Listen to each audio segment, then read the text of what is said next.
नमस्कार, मी संकेत आणि आपण पाहत आहात मुंबई आउटलुक। आज दिनांक 3 मे 2025 पाहूया टॉप 10 घडामोडी। राष्ट्रवादी काँग्रेसमध्ये बंडखोरी झाल्यानंतर अनेक पदाधिकारी शरद पवार यांची साथ सोडत आहेत। शरद पवार यांच्या पक्षाला लागलेली गळती थांबण्याचे चिन्ह नाही। शरद पवार गटात असणारे 2 माजी मंत्री, माजी आमदार यांच्यासह एक महिला प्रदेश सरचिटणीस यांचा आज अजित पवार गटात प्रवेश होत आहे। त्यामुळे शरद पवार यांच्या राष्ट्रवादी काँग्रेसला जळगाव जिल्ह्यात मोठा झटका बसला आहे। डॉक्टर सतीश पाटील व गुलाबराव देवकर हे 2 माजी मंत्री शरद पवार यांची साथ सोडत आहेत। तसेच दिलीप वाघ, दिलीप सोनवणे, कैलास पाटील या माजी आमदारांनीही शरद पवार यांच्या राष्ट्रवादी काँग्रेसला रामराम ठोकला आहे। महिला प्रदेश सरचिटणीस तिलोत्तमा पाटील आज अजित पवार यांच्या राष्ट्रवादीत प्रवेश करणार आहेत। पाकिस्तान हा हिंदुस्थानचा कायमच शत्रू राहिला असून प्रधानमंत्री नरेंद्र मोदी आणि केंद्रीय गृहमंत्री अमित शहा यांनी परवानगी दिली तर आपण पाकिस्तानमध्ये युद्धाला जायला तयार आहोत। आपण भारतीय आहोत, आपण हिंदुस्थानी आहोत। पाकिस्तानचे आपल्यासोबत कधीही कसलेही संबंध राहिलेले नाहीत। पाकिस्तान कायमच आपला शत्रू राहिलेला आहे, असे जमीर अहमद खान हे म्हणाले आहेत। जमीर अहमद खान यांनी मोदी आणि शहा यांच्याकडे सुसाईड बॉम्ब देण्याची ही मागणी केली आहे। मी युद्धासाठी पाकिस्तानमध्ये जाण्यास तयार आहे। मोदी शहा यांनी मला सुसाईड बॉम्ब द्यावा, मी तो माझ्या शरीरावर बांधून पाकिस्तानमध्ये जाईन आणि हल्ला करेन, असेही ते म्हणाले। युद्ध झाले तर मी तयार आहे। मी पाकिस्तान सोबत युद्धास तयार आहे। मी स्वतः मैदानात उतरून हिंदुस्थानकडून युद्ध करेन। गरज पडली तर आत्मघाती हल्लाही करेन। मी चेष्टा करत नाही। देशासाठी मी सुसाईड बॉम्ब अंगाला लावून पाकिस्तानला जाईन आणि हल्ला करेन, असेही ते म्हणाले। ज्या देशात युद्धजन्य परिस्थिती असते, युद्धाची तयारी सुरू असते, त्या देशाचे प्रधानमंत्री राजधानी बाहेर टंगळमंगळ करत फिरत नाहीत। पहलगाम मध्ये दहशतवादी हल्ल्यात 27 जणांचा बळी गेला। त्यानंतरही आमचे प्रधानमंत्री बिहारमध्ये प्रचाराला गेले, पाकिस्तानला धडा शिकवू अशी घोषणा केली। त्यानंतर मुंबईत तब्बल 9 तास नटनट्यांसोबत मजेत वेळ घालवला। तसेच गौतम अडानी यांच्या एका बंदराच्या उद्घाटनाला गेले। त्यांनी गळाभेट देत मैत्री दाखवली। त्यानंतर आंध्र प्रदेशचे उपमुख्यमंत्री पवन कल्याण यांच्या सोबत हास्य विनोद करताना ते दिसले। देशात युद्धजन्य परिस्थिती असताना प्रधानमंत्री असे वर्तन करत आहेत। प्रधानमंत्र्याची वर्तणूक पाहता त्यांना पाकिस्तानशी युद्ध करायचे आहे, पाकिस्तानला धडा शिकवायचे आहे असं काहीही दिसत नाही। ते खुशाल चेंडू भूमिकेत आहेत, मात्र सगळा देश आणि आम्ही चिंतेत आहोत, असेही संजय राऊत म्हणाले। मुख्यमंत्री लाडकी बहीण योजनेसाठी वित्त विभागाने आदिवासी विकास विभाग आणि सामाजिक न्याय विभागाचा अनुसूचित जाती आणि नवबौद्ध समुदायांसाठी असलेला निधी वळवला आहे। या बातमीनंतर संजय शिरसाट यांनी माध्यमांशी संवाद साधत नाराजी व्यक्त केली। या निर्णयानंतर मंत्री संजय शिरसाट यांनी संताप व्यक्त केला आहे। निधी वळवल्याच्या प्रश्नावरती बोलताना संजय शिरसाट म्हणाले की तुमच्या माध्यमातून कळले, जवळपास 425 कोटी रुपये वर्ग करण्यात आले आहेत। याची मला कल्पना आणि माहिती देखील नाही। सामाजिक खात्याची आवश्यकता नसेल तर हे खातं बंद केले तरी चालेल, असं म्हणत संजय शिरसाट यांनी संताप व्यक्त केला आहे। याबाबत मी मुख्यमंत्री यांच्याशी चर्चा करेन। फायनान्स डिपार्टमेंट आपली मनमानी चालवत आहे, आपण म्हणू तेच खरं म्हणत आहे। या खात्याचा कायदेशीर निधी वर्ग करता येत नाही, कट करता येत नाही। फायनान्स डिपार्टमेंट वाले आपले डोके जास्त चालवत असतील तर ते बरोबर नाही, हे स्पष्टपणे सांगतो। आदिवासी समाज कल्याण खाते कशासाठी निर्माण झाले आहे? इतर खात्यातून पैसे वर्ग करता येत नाही का? माझे मागचे वर्षाचे दायित्व 1,500 कोटी रुपयांचे आहे। इतर खात्याचे वर्ग झाले की नाही माहित नाही, मात्र सामाजिक खात्याचे पैसे वर्ग झाले हे सत्य आहे, असं म्हणत खात्याचे मंत्री संजय शिरसाट यांनी संताप व्यक्त केला।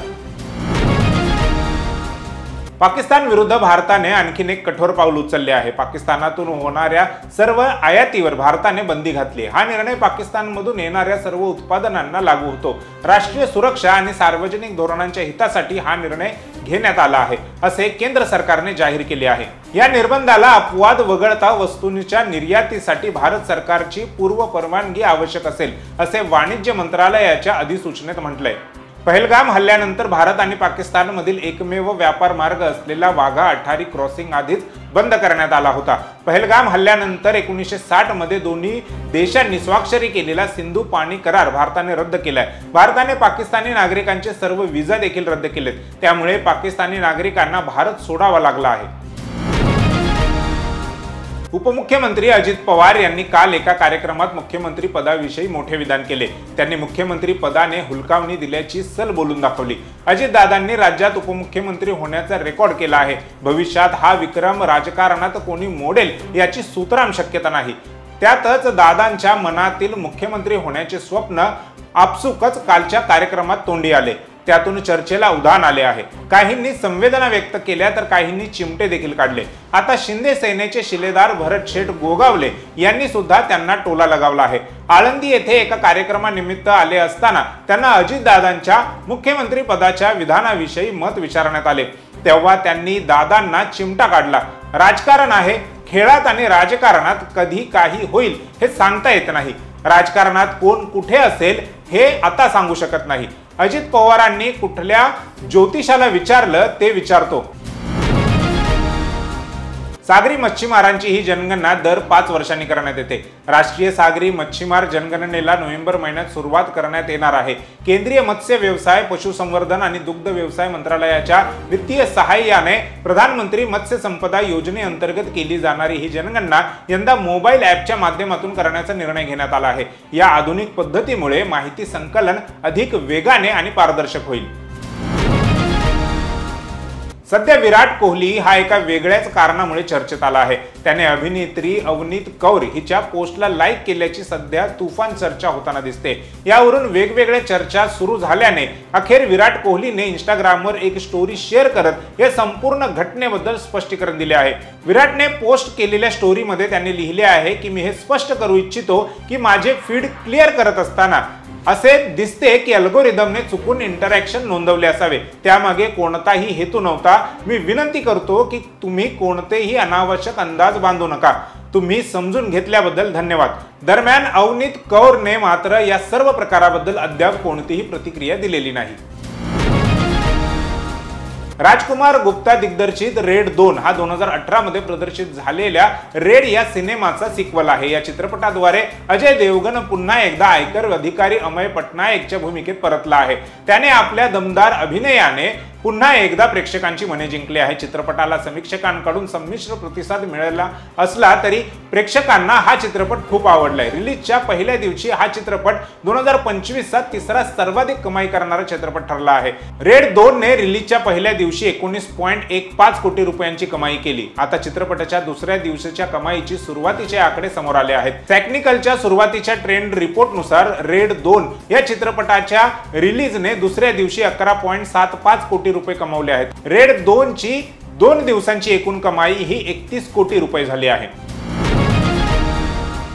माजी भारतीय क्रिकेटपटू संजय बांगर यांची मुलगी अनाया बांगर सोशल मीडियावर खूपच सक्रिय असते।